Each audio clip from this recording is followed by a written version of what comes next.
Sex, porn, love addiction is all about self-soothing to manage your emotions.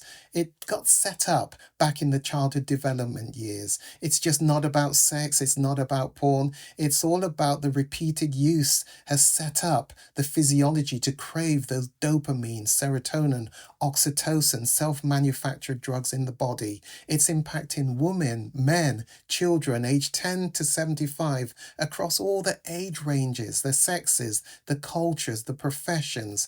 It increased exponentially during COVID lockdown and impacting so many lives. The Kairos Center has created the first online comprehensive sex, porn, love addiction. It's a video on demand recovery program which you can access from anywhere in the world and begin to see identifiable changes just within 6 weeks of beginning this weekly program. Kairos means your appointed time. Isn't it your time to reclaim your life? Bring color back to life without shame. Click the link below and begin your journey. You owe it to yourself and to others. I'm going to go on to the second part of my mathematical formula, the one about narcissism. Shame plus narcissism equals sex addiction. And so, narcissism. Here is a definition of narcissism that I'm going to give to you. I'm going to give you two definitions, in fact. But this first definition, it's one that actually I've written. What is really important when we look at the concept of narcissism is that you don't go off and put that term into your search engine like Google and find lots of information about narcissism, and you end up actually looking at NPD, Narcissistic Personality Disorder. That is a real personality disorder, and individuals with NPD, Narcissistic Personality Disorder, are really challenging people to be in relationship with. I am not suggesting that individuals with sex addiction, porn addiction, love addiction are narcissistic.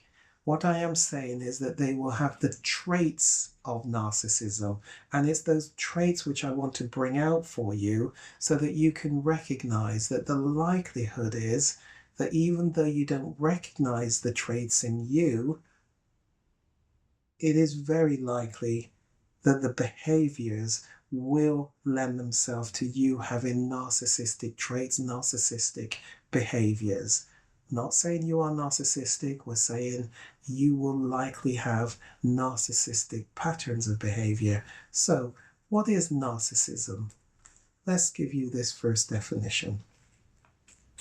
Narcissism is the way we conceptualize how we will look after ourselves. In its pathological form, it refers to people who seem incapable of acknowledging or taking sufficient account of the reality of other people and their separate existence. Narcissistic personality disorder describes those who exemplify an extreme form of this characteristic. The primary purpose of narcissism is to compensate for experience, usually early in childhood, when ordinary expectable needs were not met adequately. The narcissist denies dependence on others and denies even that others exist except as players in the narcissist's drama. Other people are required to meet the narcissist's need for recognition and value, but without relationship being reciprocated. The narcissist gives nothing, but demands others gives everything. Therefore, the original horrific experience of unmet need and the shame and vulnerability that goes with it is denied and defended against. Traits, and the traits I'm going to take you through are at the higher level of manifestation. So recognize that you may manifest them at a much lower level. So those traits include being the center of attention, little interest in others, craves recognition and praise. They are performers and want others to keep on clapping and not stop. Controls and dominates interaction with others. has to be right, cannot admit to ever being wrong, never apologizes, insists on things being done their way, always makes the choices and decisions, reliance on others is not acknowledged. Many clients, once I've taken them through this definition, don't readily identify with the traits that I've just taken them through. They certainly feel that they are introverted, not extroverted, definitely not wanting to be the center of attention. And I do spend some time with various clients to just help them to begin to see how the traits can be playing themselves out in their life. Another way that I look upon the narcissistic traits, it is a bit like this. It's like you are in a play on a stage. You are the lead actor or actress. The spotlight is always on you. Wherever you walk around on the stage, it's always on you.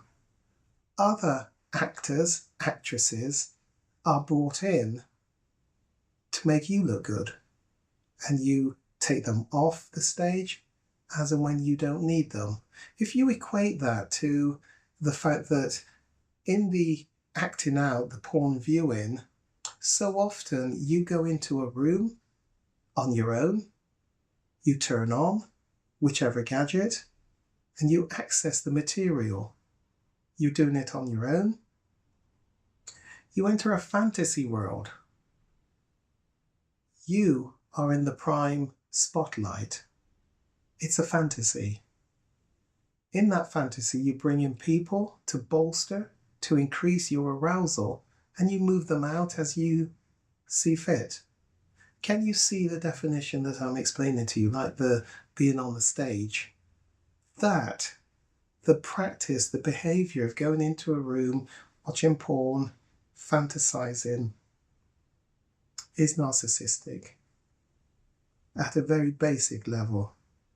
There's also something about all roads lead back to make you look good. So you may find yourself doing things for others, helping others, but actually there's ulterior motives for doing so.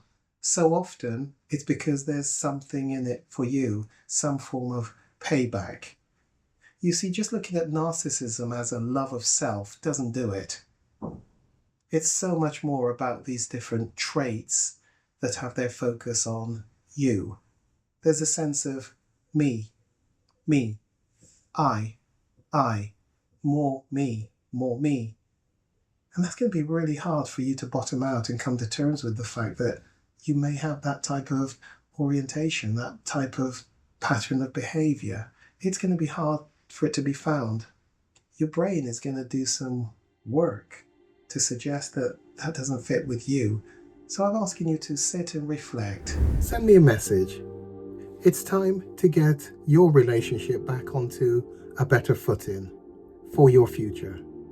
Let's do some work without shame and bring colour back to life. Send the email, send the message to me, Gary McFarlane, at the Kairos Centre, and let's begin to reclaim your quality of life.